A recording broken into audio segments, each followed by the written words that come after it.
Hi, welcome to SBR Videos. I'm Peter Loshak. We are previewing Week 3 in the NFL preseason right now with Joe Duffy from OffshoreInsiders.com, who is very generously, very graciously covering all 16 games with us in this week, Week 3 of the preseason, and his analysis has been awesome so far this year, 16-9 as well against the spread in his picks, covering those 25 games. Joe Duffy from OffshoreInsiders.com. Thanks so much for being back with us. All right, thank you, Peter. All right, last game we're going to cover right now, Chicago and Seattle. Last week, Seattle -6 was a huge, easy winner for you. Great call there, and we'll see what you have to say about this one. Similar spread before we get to it. Give a plug for OffshoreInsiders.com. OffshoreInsiders.com, hopefully in getting the 16-9 record here, and as you said, I think 56-57% last season on these videos. My premium plays, my absolute best plays are 11-5 in the preseason, been winning for a long time. I know what I'm doing. I mean, I've been at this a long time, doing it full time. I will work my tail off. When you get the plays you're going to see in the analysis, I work my tail off, and when the scores come in, you're really going to see that I know what I'm doing. Joe Duffy's picks at OffshoreInsiders.com. All right, great, Joe.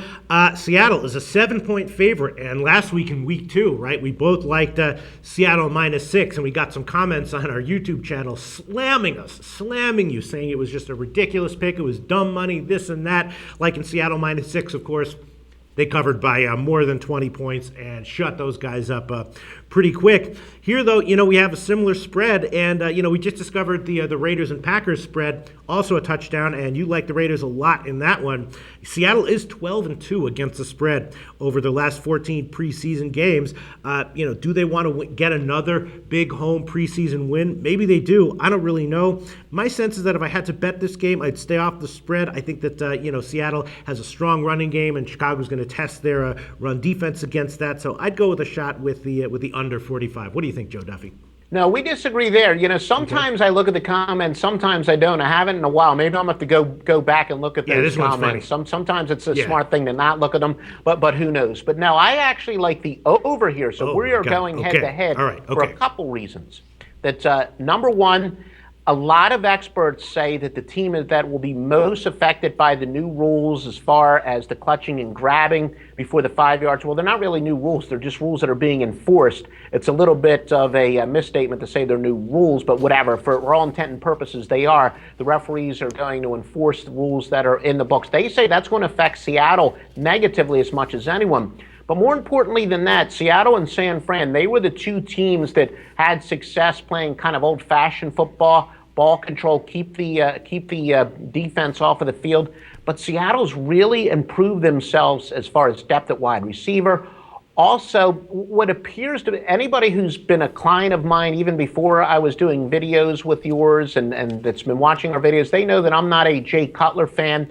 I think he's an underachieving quarterback, but I'm surprised that it almost seems that both the coaches and the players are being sincere in saying that Cutler has matured a great deal. I've never questioned his physical ability. I've always questioned his maturity level. And I'm buying into it a little bit, at the very least, with a honeymoon period. Certainly with Marshall and Jeffries, he's got as good of a 1-2 punch at wide receiver. But guess who else has improved at wide receiver this year? Chicago. So both of these teams improved their wide receiving depth. In both cases, a lot of the experts say that they're as deep at wide receiver as either one of these squads have been in years.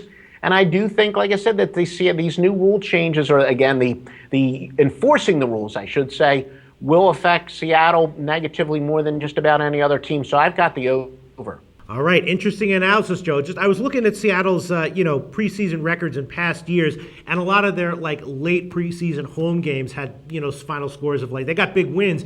They'd be 17-10, 21-7, stuff like that. But you see a much higher scoring game here just because of the rules and Jay Cutler's quote unquote newfound maturity. Yeah, no, and remember what I've said, that I don't put that much stock in previous season, preseason results, because obviously the situations change from year to year as far as what teams have to prove one year. They may not have to prove the next year. So I probably look at past results in the preseason less than just about any other handicapper, although ironically enough, in other situations, I might look at it more than most handicappers, but not when it comes to preseason football. So that stuff doesn't really faze me all that much. Yeah, I do think that both wide receiving units are improved depth-wise.